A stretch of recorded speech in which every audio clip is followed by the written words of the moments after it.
세상을 무력으로 정복하려고 했던 자들이 있습니다. 로마의 시저 황제, 페르시아의 압둘라 살만, 그리고 몽고의 징기스칸, 그리고 중국의 진시황, 프랑스의 나폴레옹, 독일의 히틀러, 한 가지 추가하자면 공산주의로 세상을 물들게 하려고 했던 레닌과 스탈린, 이런 사람들은 인간의 야망으로 세계를 정복하려고 했던 자들입니다. 그런데 이들은 모두 죽었어요. 100세도 못 살고 죽었어요. 죽음 앞에 굴복을 했습니다. 그리스의 영웅 알렉산더 대왕은 겨우 32세의 젊은 나이에 동서양을 연결하는 대제국을 건설했습니다. 그는 싸움에서 승리할 때마다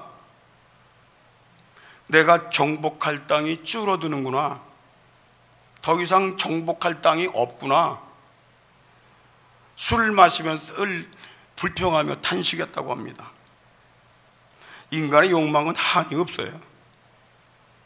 나라를 반 이상을 차지해도, 세계를 반 이상을 차지해도 채워지지 않는 게 욕망입니다. 아무리 가져도 채워지지 않는 욕망, 이것을 채우려고 계속 나쁜 짓을 하는 겁니다. 그런데 불행하게도 그가 33세의 젊은 나이에 병이 들었습니다. 아무리 고치려고 해도 고칠 수가 없어요. 그는 죽기 직전에 이런 유언을 남겼습니다. 그의 신하들에게 이렇게 말합니다. 내가 죽으면 관 양옆에 구멍을 뚫으시오. 그리고 내 두 손을 관 밖으로 내놓으시오. 사람들이 볼 수 있게 말이오. 천하를 한 손에 거머쥐고 호령했던 이 알렉산더도 떠날 때는 빈손으로 간다는 걸 보여주기 위함이요. 빈손으로 왔다가 빈손으로 가는 인생, 나는 무엇을 위해 살았지? 나는 무엇을 위해 살았는가? 허무하도다. 그리고 33세 아주 젊은 나이에 죽었어요. 인간은 왜 죽음 앞에 굴복하는 것일까요? 인간이 이길 수 없는 게 죽음입니다. 질병입니다. 고친다고 하지만 고치는 게 아닙니다. 사람은 죽음을 향해서 가고 있는 거예요. 왜 그러냐면은 하나님이 인간의 한계를 정하셨기 때문에 그래요. 창세기 3장 19절에 너는 흙이니 흙으로 돌아가라. 범죄한 인간에게 내린 형벌이 죽음입니다. 너는 흙이니까 흙으로 돌아가. 이 족보의 네 번째 비밀이 바로 출산과 죽음, 생명과 죽음, 다른 말로 하면 씨 뿌림과 거둠. 창세기 5장과 11장의 족보를 보면 어떤 특별한 형식이 반복되는 것을 알 수가 있습니다. 창세기 5장 9절로 11절, 에노스는 90세에 게난을 낳았고 게난을 낳은 후 815년을 지내며 자녀를 낳았으며 그가 905세를 향수하고 죽었더라. 반복되는 얘기가 뭡니까? 낳았다, 그리고 죽었다. 그런 형식으로 5장 전체를 다 기록하고 있어요. 창세기 11장 오늘 본문 10절로 11절에도 셈의 후예는 이러하니라. 셈은 100세 곧 홍수 후 2년에 아르박삭을 낳았고 아르박삭을 낳은 후 500년을 지내며 자녀를 낳았으며 500년을 지냈다는 거예요. 100세에 아르박삭을 낳았고 그 후에 500년 지내며 자녀 낳다가 죽었다는 거예요. 무엇이 반복되고 있습니까? 누가 몇 살에 누구를 낳고 몇 년 동안 살다가 죽었다. 더 줄이면 뭐죠? 사람이 자녀를 낳고 살다가 죽었다. 그게 족보의 비밀이야. 여러분, 자녀를 낳고 살다가 죽게 하려고 하나님이 인간을 창조하신 것일까요? 우리가 씨 뿌림의 비밀, 씨 뿌림의 원리를 알아야 돼요. 씨 뿌림과 추수. 우리가 남녀 결혼하는 것도 자녀를 생산하기 위한 씨 뿌림입니다. 그래서 자손이란 말은 히브리어로 제라라는 말로 씨란 얘기예요. 씨. 모든 만물들 하나님께서 씨류다가 번성하도록 만드셨어요. 씨 뿌림의 원리. 봄에 농부가 씨를 뿌립니다.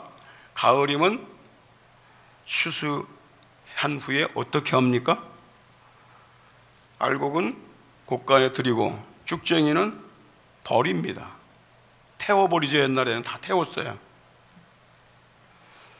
이와 같이 땅에서 번성한 사람들도 알곡된 성도는 천국 곡간으로 옮기고 쭉정이는 꺼지지 않는 불에 던져버립니다. 그것이 비밀이야. 마태복음 3장 12절에 예수님께서 이런 분인 걸 알아야 됩니다. 손에 키를 들고, 키 알죠? 커다란 얼레미 같은 짜갖고 만든 키. 타작마당을 정하사. 타작을 해. 도리깨질 한다고 여러분 들어봤어요? 도리깨질, 콩 같은 거, 깨 같은 거 할 때 막 딱딱 도리깨질 하잖아요. 그죠? 타작하는 건다고 그래. 타작. 자, 타작마당을 정하사 알곡은 모아 곡간에 들이고 쭉정이는 꺼지지 않는 불, 꺼지지 않는 불. 이게 바로 지옥을 얘기하거든요. 지옥에 태우시리라. 던져버립니다. 이게 비밀이에요. 이 땅에서 되는 모든 식물들, 깨나 콩이나 뭐 고구마도 그렇고 다 그걸 심고 난 다음에 나중에 추수한 다음에는 줄거리나 그 다음에 그 껍질 이런 건 다 버리잖아요. 태워버리잖아요. 알맹이만 가져가잖아. 그게 인간에게도 똑같이 그런 원리가 적용이 되는 겁니다. 땅에서 번성한 자손들 중에서 알곡은 천국 곡간에 들이는데 이것이 하나님이 사람을 이 땅의 남자와 여자로 만드신 목적입니다. 그런데 이 족보를 보게 되면 자녀를 낳고 살다가 모두 죽었다고 기록이 되어 있는데 오직 아담의 7대 손 에녹만 자녀를 낳고 살다가 다른 곳으로 옮겨졌다고 기록하고 있어요. 하나님은 땅에서 자녀를 낳고 살다가 다른 곳으로 옮겨지게 되는 가능성을 보여준 거예요. 하나만 보여줘도 그건 사실이야. 하나님은 땅에서 자녀를 낳고 살던 사람들이 하나님이 계신 그곳으로 천국으로 옮겨진다는 이 비밀을 세 번의 휴거 사건, 휴거란 말은 들림받는다 그 뜻이에요. 휴거 사건을 통해서 온 인류에게 알려줬어요. 그 세 가지를 얘기하려고 그래요. 첫 번째가 뭐냐면 에녹의 승천 사건입니다. 에녹의 승천 사건 통해서 이 땅에서 하나님을 믿고 살던 성도들은 다 그 나라로 올라간다는 걸 보여준 거예요. 창세기 5장 24절 보십시오. 에녹이 하나님과 동행하더니 하나님이 그를 데려가심으로 세상에 있지 아니하였더라. 히브리서에 보면 더 자세하게 기록하고 있습니다. 11장 5절에 믿음으로 에녹은 죽음을 보지 않고 옮기었다 그랬어요. 하나님이 저를 옮기심으로 다시 보이지 아니하니라. 그가 어디 갔을까요? 에녹이 365년간 자녀를 낳고 살다가 죽음을 보지 않고 하나님이 계신 그 나라로 옮겨지게 된 것입니다. 여러분, 에녹의 아버지가 이름이 야렛입니다. 창세기 9장 18절에 야렛은 162세에 에녹을 낳았고 그랬어요. 야렛이 낳은 아들의 이름을 에녹이라고 줬어요. 에녹이란 말은 봉헌된 자, 바쳐진 자, 그 뜻입니다. 그러니까 그 아들을 하나님께 바치겠다는 거예요. 드리겠다는 겁니다. 그런데 에녹은 믿음의 삶을 살지 않았어요. 자신의 욕망대로 살았어요. 그러다가 65세가 되던 해에 에녹이 하나님이 주신 계시를 받게 됩니다. 주님이 죄인을 심판하기 위해서 세상에 오신다는 계시를 받게 됩니다. 이때부터 에녹의 삶이 달라졌습니다. 새로운 삶으로 변화돼서 주님이 세상에 오셔서 경건치 않은 모든 자들을 심판한다고 경고하면서 살았어요. 이때부터 하나님과 동행하기 시작한 겁니다. 신약성경 유다서 1장 14, 15절에 보면 이런 말씀이 있어요. 아담의 7대 손, 7세 손 에녹이 사람들에게 대하여 예언을 했습니다. 어떤 예언을 했나요? 보라, 주님께서 수많은 거룩한 자, 천사를 말합니다. 수많은 거룩한 자와 함께 임하신다는 거예요. 왜? 뭇 사람들을 심판하기 위해서. 심판하사 모든 경건치 않은 자의 경건치 않게 한 모든 경건치 않은 일. 경건하단 말은 뭐냐면 하나님을 섬기고 있다. 경건치 않다란 말은 하나님을 섬기고 있지 않다, 그 뜻이에요. 그러니까 하나님을 섬기고 있지 않은 모든 일들, 그리고 경건치 않은 죄인들의 죽게 거스려 한 말, 막 비방하고 핍박하고 했던 모든 말을 인하여 저희를 정죄하려 함이라. 그러니까 이런 생각을 가지고 에녹이 주님과 함께 동행을 한 거예요. 세상 사람들에게 이 땅에 앞으로 죄인들을 심판하실 주님이 임하십니다. 그래서 이 주님의 계시를 받은 그 해에 65세에 에녹이 아들을 낳게 돼요. 그 아들의 이름을 무드셀라라고 지은 겁니다. 창세기 5장 21, 22절 보십시오. 다 같이 시작. 에녹은 65세에 무드셀라를 낳았고 무드셀라를 낳은 후 300년을 하나님과 동행하며 자녀를 낳았다고 했습니다. 무드셀라라는 이름은 두 가지 뜻이 있어요. 첫째는 그가 죽을 때 끝이 온다. 두 번째 뜻이 뭐냐면 창을 던진다. 창을 던지는 자, 그 뜻이에요. 연관이 안 되는 것 같죠? 두 뜻이 같은 뜻입니다. 왜 그러냐면은 부기를 내려놓는다, 이 뜻이 뭐냐면 싸움이 끝났다, 그 뜻이에요. 우리가 막 서로 적군하고 싸우다가 야, 무기 버려! 그럼 무기 버리는 사람이 지는 거잖아요. 끝난 거예요, 그 싸움이. 창을 옛날에 던져버렸다는 건 뭔 얘기면 끝났다. 싸움에서 끝났다. 창을 내던질 때 모든 것이 끝나는 것처럼 무드셀라가 죽을 때 세상이 끝난다는 것입니다. 정말 역사적으로 보게 되면 무드셀라가 969세 가장 길게 살았어요. 하나님은 그를 왜 길게 놔뒀을까요? 연장시켜준 이유가 뭘까요? 한 명이라도 더 구원하시려고. 왜? 그가 죽을 때 끝이 오니까. 그가 죽는 그날 대홍수 심판이 내려집니다.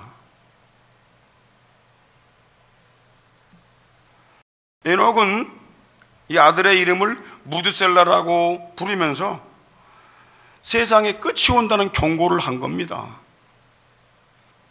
에녹은 하나님 편에서 하나님과 동행하며 세상 사람들에게 무드셀라가 죽을 때 하나님의 심판이 있다, 그걸 알리며 살았어요. 이렇게 살았던 이 에녹을 하나님이 너무 기뻐하셔서 죽음을 보지 않고 그 나라로 데리고 가신 것입니다.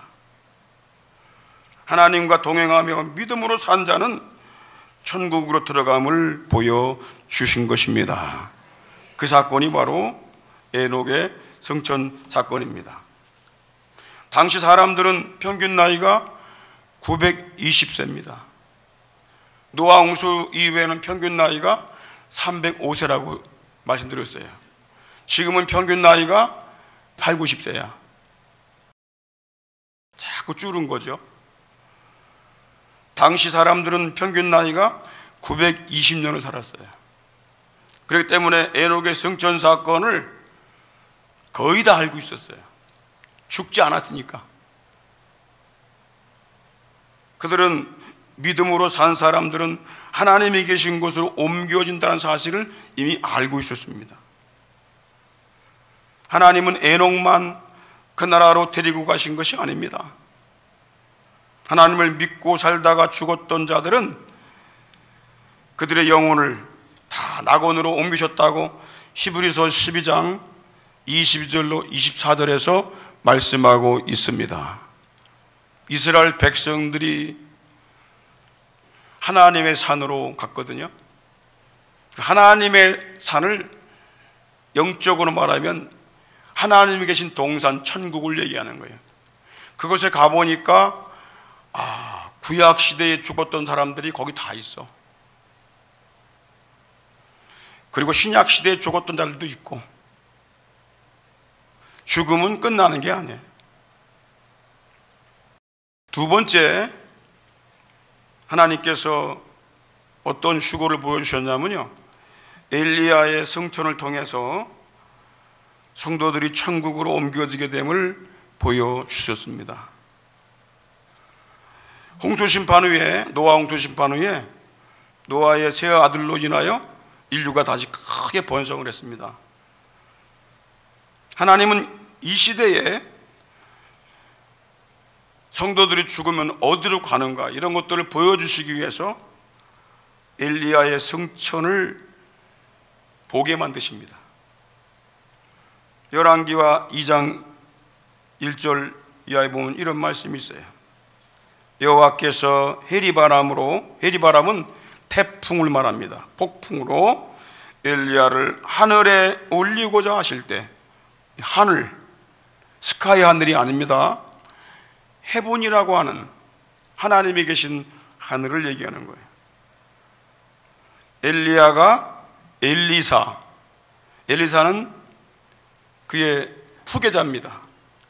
엘리야가 엘리사로 함께 길갈에서 나가더니 11절에 두 사람이 행하며 말하더니 호련히 불수레와 불말이 두 사람을 격하고, 격하다는 말은 분리시키다 그 뜻이에요.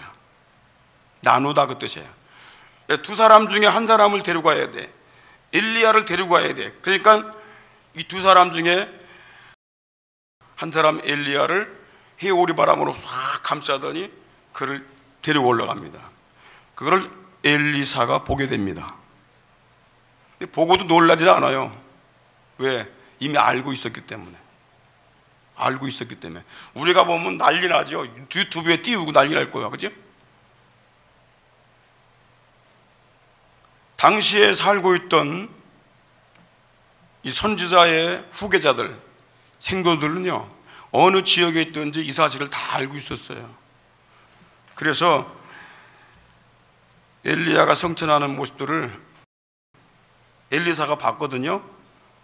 그런데 베델과 여리고 다른 지역에 있는 선지자 후보생들도 다 알고 있었어요. 어떻게 알고 있었냐? 열왕기하 2장 3절 한번 읽어볼까요? 시작. 베델에 있는 선지자의 생도들이 엘리사에게로 나와 이르되 여호와께서 오늘날 당신의 선생을 당신 머리 위로 취하실 줄 아나이까? 무슨 말이에요? 당신 선생님 엘리야 당신 머리 위로 취해간단 말이에요. 하늘로 하나님 데리고 가신다 그 말이에요. 그거 압니까? 생도들이 다 알고 있었어요. 이걸. 그러니까 엘리사가 뭐라고 했냐면 나도 아노니 너희는 잠잠해 그랬어요. 나도 다 알고 있어.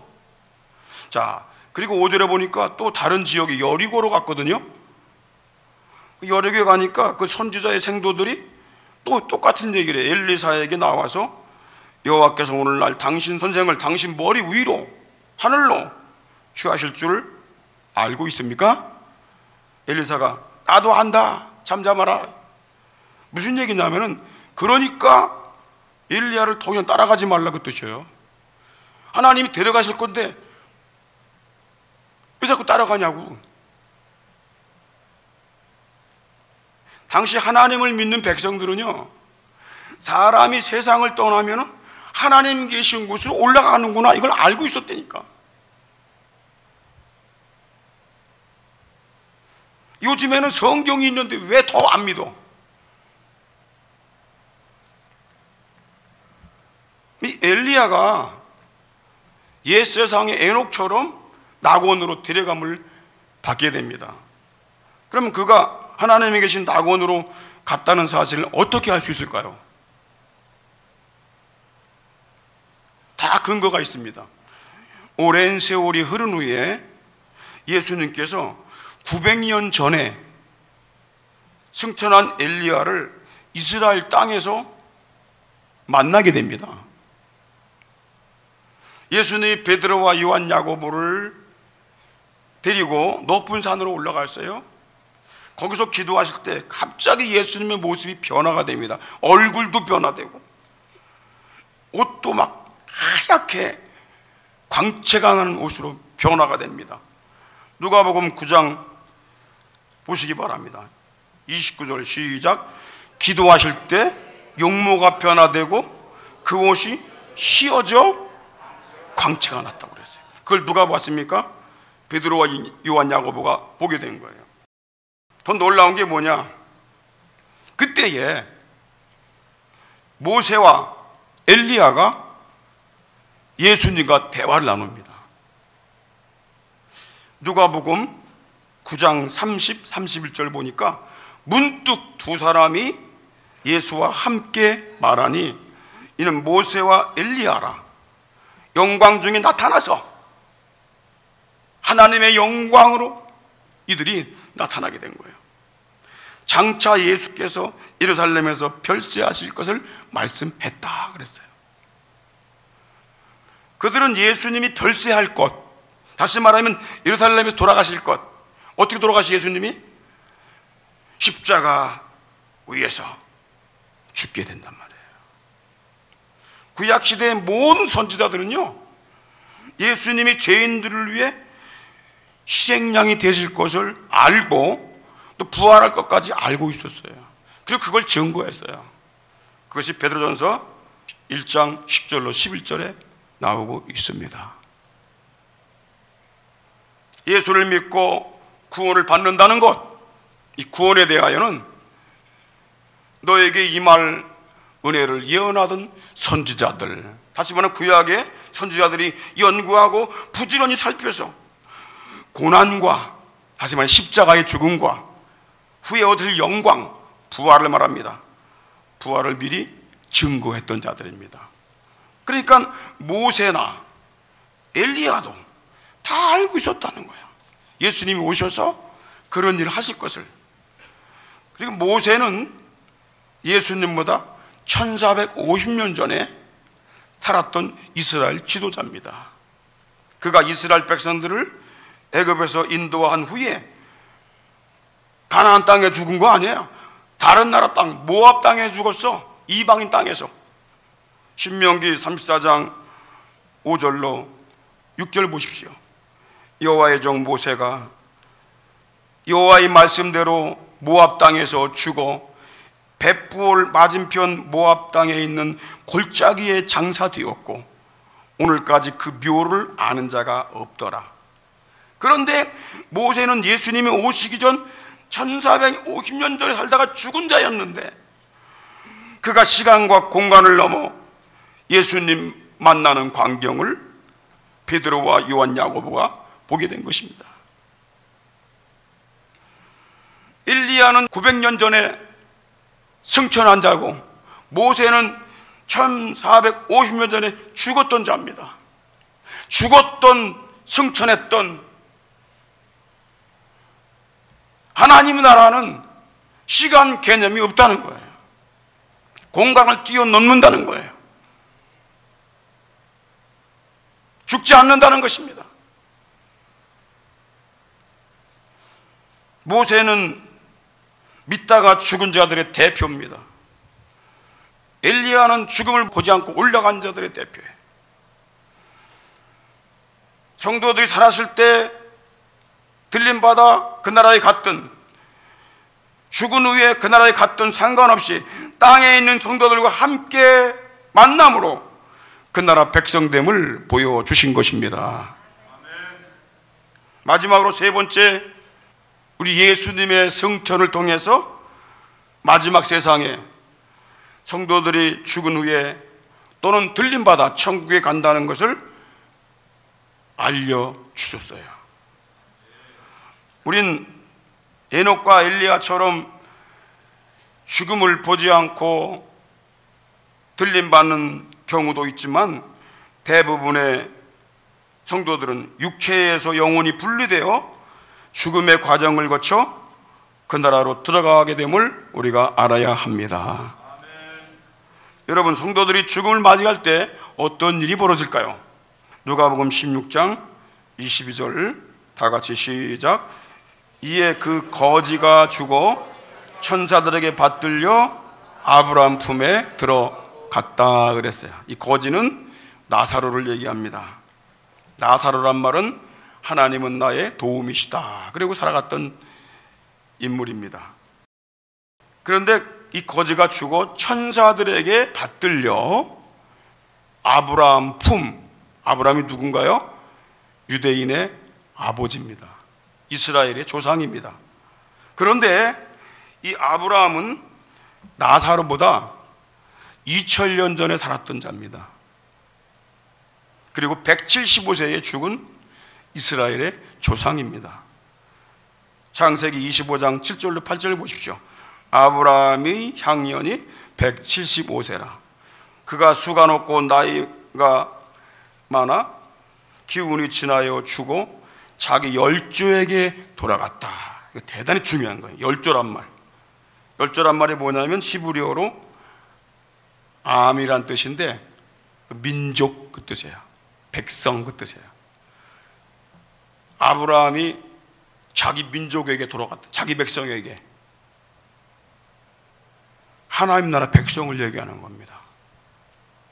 하나님 나라 시민, 아브라함보다 먼저 살다가 죽은 사람들이 그 나라에 갔잖아요. 그리 갔다는 얘기예요.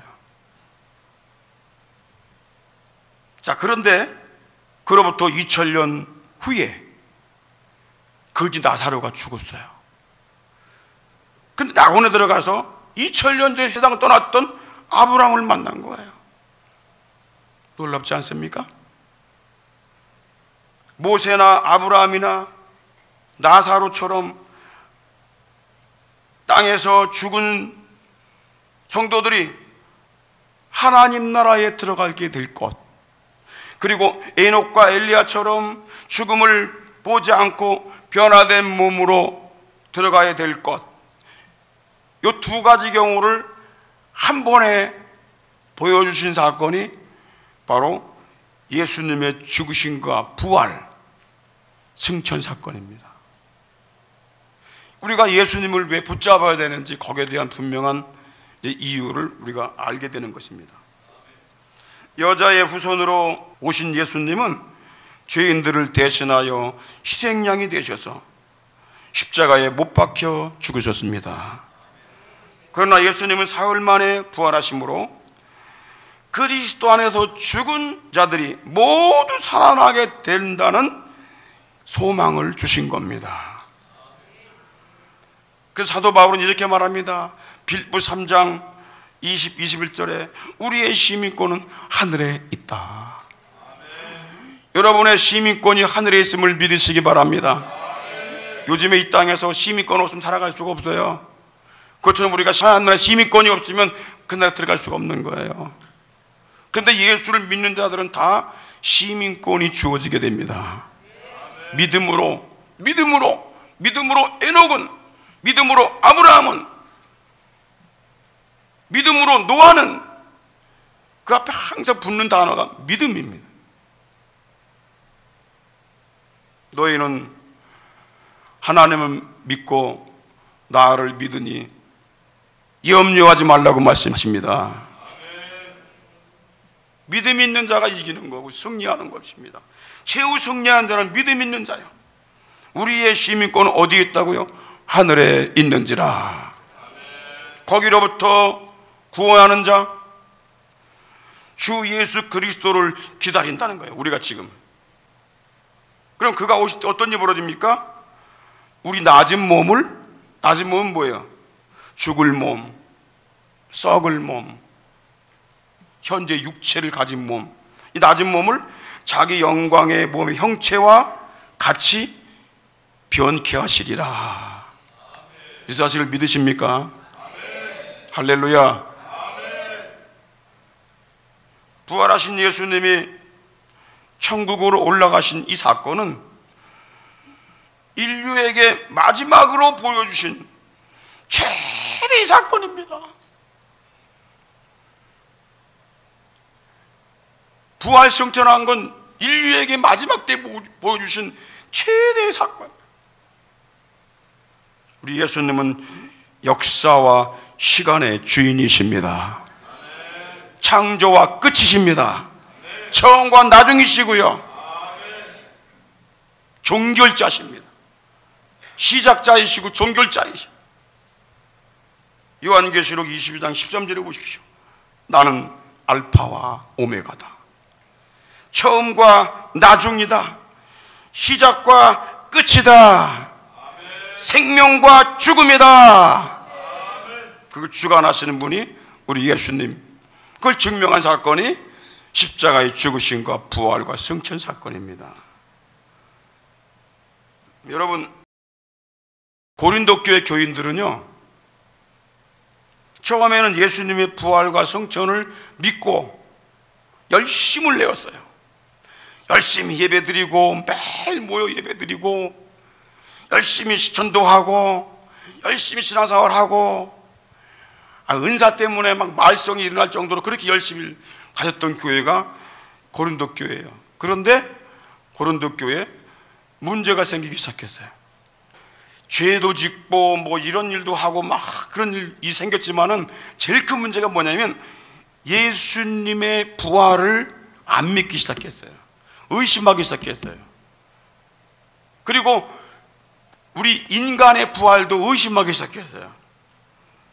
그래서 고린도서 15장 12절에 보면은 그들이 이렇게 말합니다. 그리스도께서 죽은 자 가운데 살아났다는 것이 전파되었는데 너희들 중에 어떤 자들은 죽은 자 가운데서 부활이 없다고 하느냐. 이 사도 바울이 안타까운 거죠.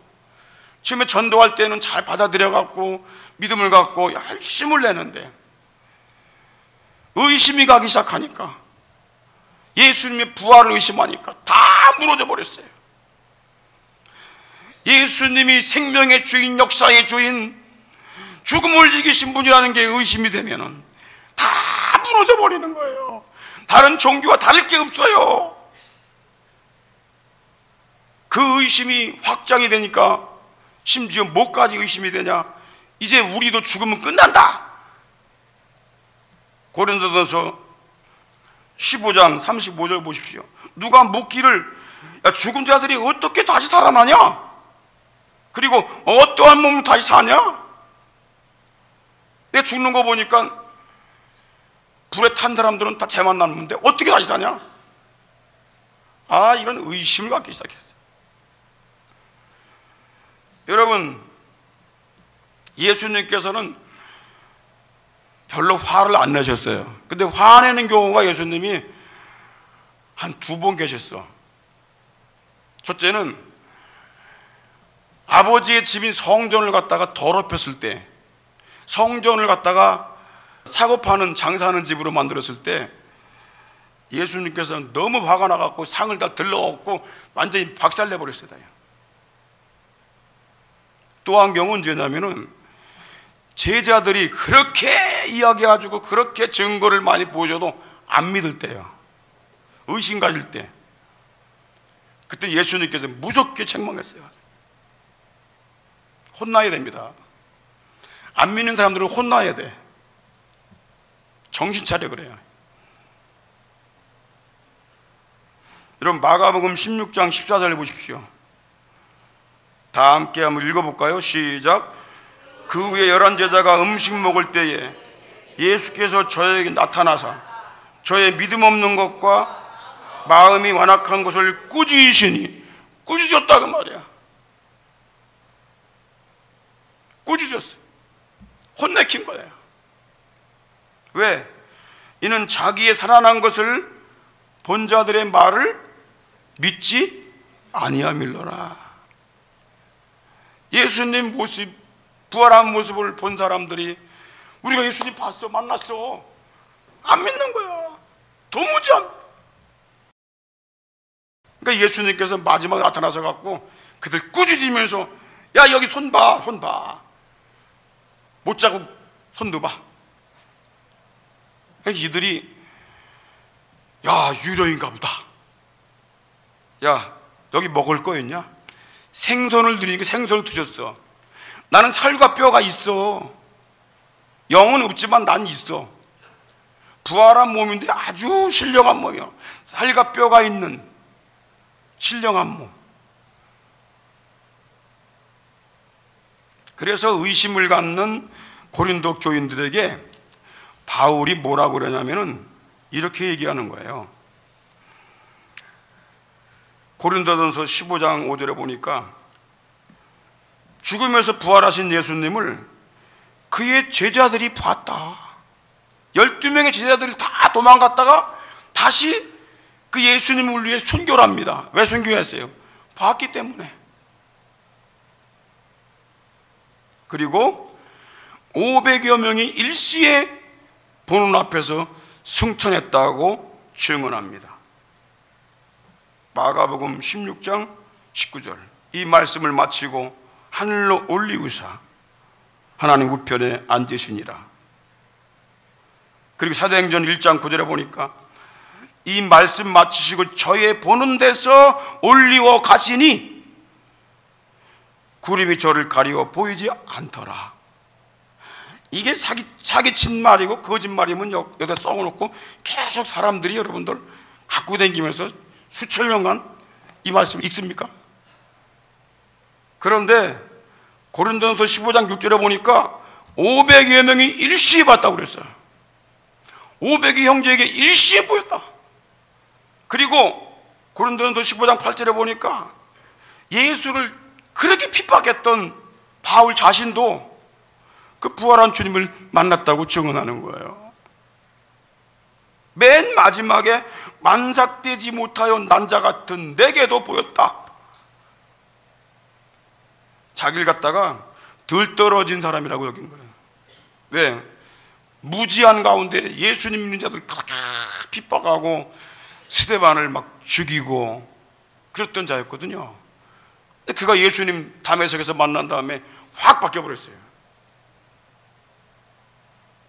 예수님 안 만나면 바뀔 수가 있습니까? 안 만나는데 그를 위해 죽을 수가 있어요?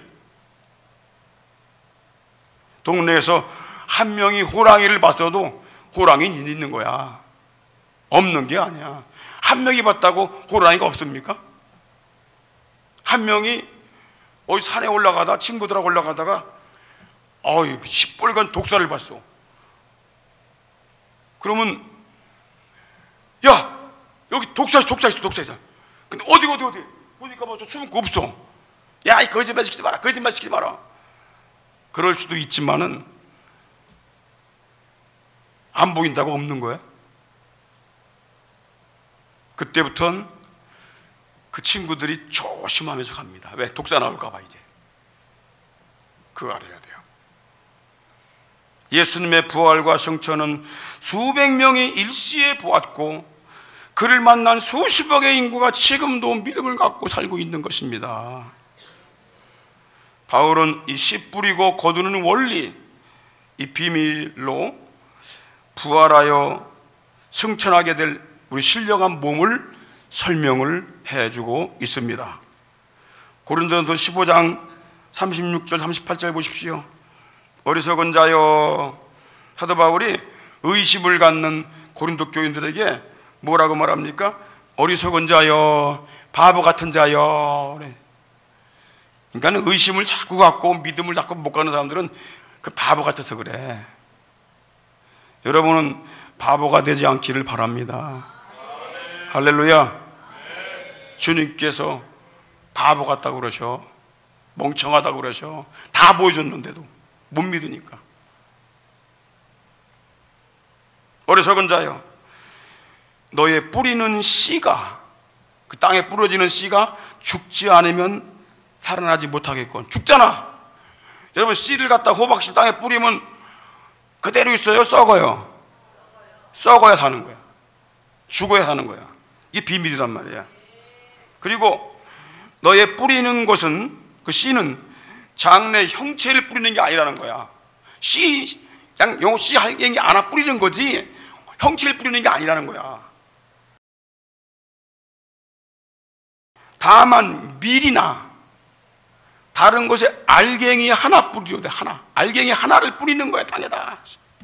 그런데 하나님이 그 뜻대로 그 씨에게 형체를 주신다는 거야. 형체, 콩의 형체, 또는 호박 같은 형체, 줄기, 또는 가지 같은 형체, 오이 같은 형체, 형체를 다 각자 다르게 주신다는 거야. 그럼 변함이 없어. 하나님이 그 뜻대로 저에게 형체를 주시되 각 종자에게 형체를 주신다. 창세기 1장에 보게 되면 하나님이 각 종자, 식물 다 창조하시는데 그게 지금까지 그대로 내려오는 거야. 진화가 아니야. 변함이 없는 거야. 변함이. 여러분, 씨가 나고 줄기가 나고 열매가 맺는 것, 이건 인간의 한계점입니다. 인간이 못해. 아무리 과학이 발달돼도 씨 뿌리고 주스 맺는 비밀을 모릅니다. 몰라요. 왜 씨가 자라는지도 몰라. 심어놓고 물만 주니까 자라야. 사도 바울이 이렇게 말합니다. 우리는 물 주고 뿌리기만 하지만은 자라나게 하시는 이는 하나님이시니라. 이게 비밀이거든요. 인간이 이거는 알 수가 없어요. 그 식물 하나 못 만들어내는 게 인간의 한계점이다 말이야. 죽음도 극복하지 못하는 게 인간의 한계점이다 말이야. 하나님의 비밀이란 말이에요. 자, 그런데 왜 이 얘기를 하죠? 이와 같이 하나님이 사람들에게도 하늘에 속한 신령한 몸을 주신다고 말씀합니다. 할렐루야. 42절부터 44절까지 함께 읽겠습니다. 시작. 죽은 자의 부활도 이와 같다. 이와 같다 그 말이에요. 어떻게? 시작. 썩을 것으로 심고 썩지 아니할 것으로 다시 살고. 여러분은 다시 살고만 얘기해. 다시 살고만. 욕된 것으로 심고 영광스러운 것으로 다시 살고, 약한 것으로 심고 강한 것으로 다시 살고, 육의 몸으로 심고 신령한 몸으로 다시 살고, 육의 몸이 있은즉 신령한 몸이 있다라는 것입니다. 할렐루야. 그래도 안 믿을 거야? 믿음을 가지시기 바랍니다. 우리 몸을 이렇게 신령하게 변화시켜 주시는 이유가 뭐죠? 왜 그렇죠? 고린도전서 15장 50절에 그 이유가 나와요.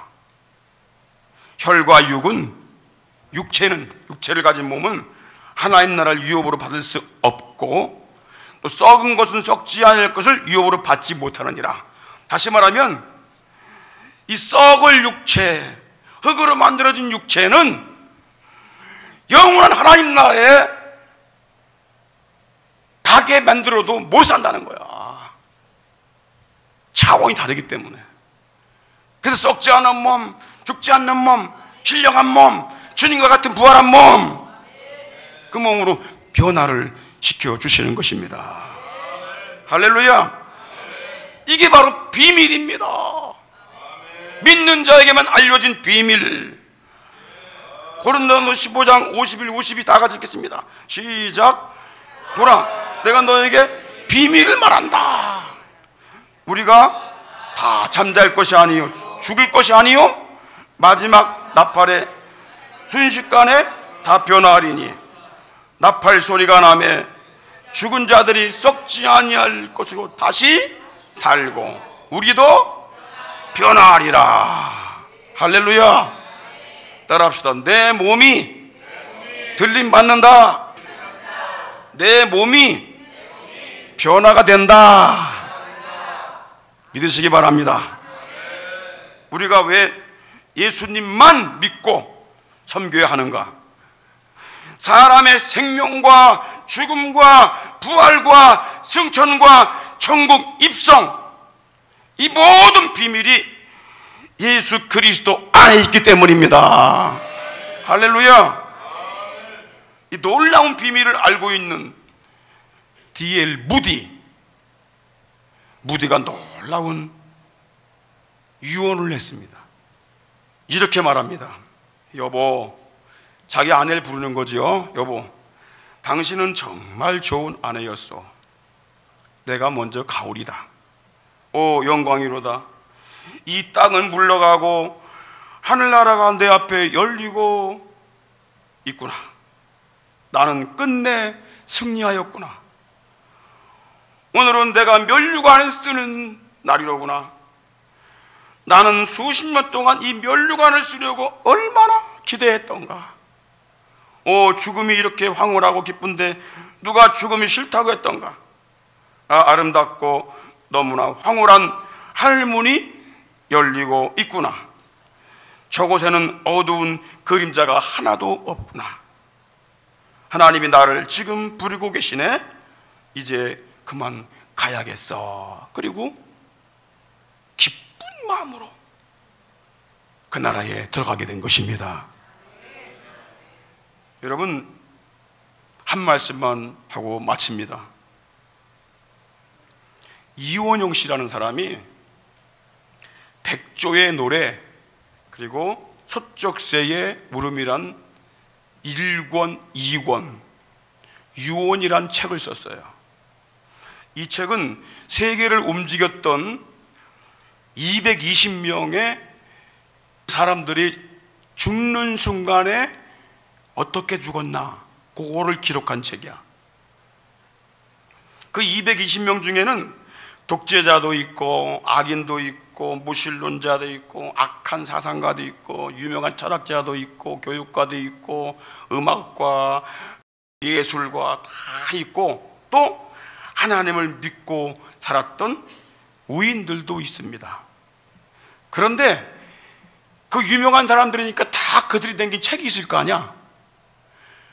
책을 볼 때 죽을 때 이들이 어떻게 죽었나, 어떤 유언을 하고 죽었나 봤더니 하나님 믿고 살았던 사람들은 무디 같은 이러한 유언을 하고 죽었어요. 무디 같은 유언. 그런데 하나님 안 믿고 살았던 사람들, 하나님을 거부하고 막 하나님을 욕하고 없다고 하고 성경 불태워버린다고 했던 악한 무신론자들은요, 다 죽을 때 막 엄청난 후회를 하고 죽습니다. 그게 책에 2권에 다 써 있어.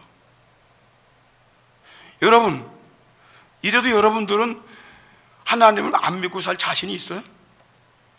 이 비밀의 말씀, 생명의 말씀을 원수마귀는 전파되는 것을 어찌하든지 막기 위해서 시험과 고통과 방해 공작을 부리고 있었지만, 사랑하는 주의 종을 붙들어 주셔서 생명의 말씀을 대언할 수 있도록 축복하심으로 오늘 우리는 놀라운 비밀의 말씀을 받게 되었습니다.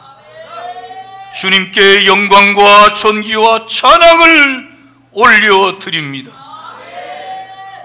사랑하는 종을 보호하시고 지혜와 계시형을 충만하게 부어주셔서 복음의 비밀을 담대하게 증언케 하여 주시옵시고, 이 말씀을 들은 모든 성도들의 심령과 가정과 사역과 산업들 가운데 하늘의 영광으로 충만하게 하여 주시옵소서. 우리의 발걸음을 옮기는 곳곳마다 우리는 영으로 예배하고 마음으로 예배하며 영으로 찬미하고 마음으로 찬미하고 있사오니, 보좌를 바라보며 위로부터 부어주시는 신령한 은혜로 사랑하는 모든 성도들이 소성되게 하시고 윤택하게 하시고 강건하게 하시고 전신갑주를 입혀 주시어서 주님과 함께 넉넉히 이기는 이 발걸음으로 인도하시옵소서. 이 방송을 듣게 되는 모든 주의 종들과 성도들이 살아나게 하여 주시옵소서.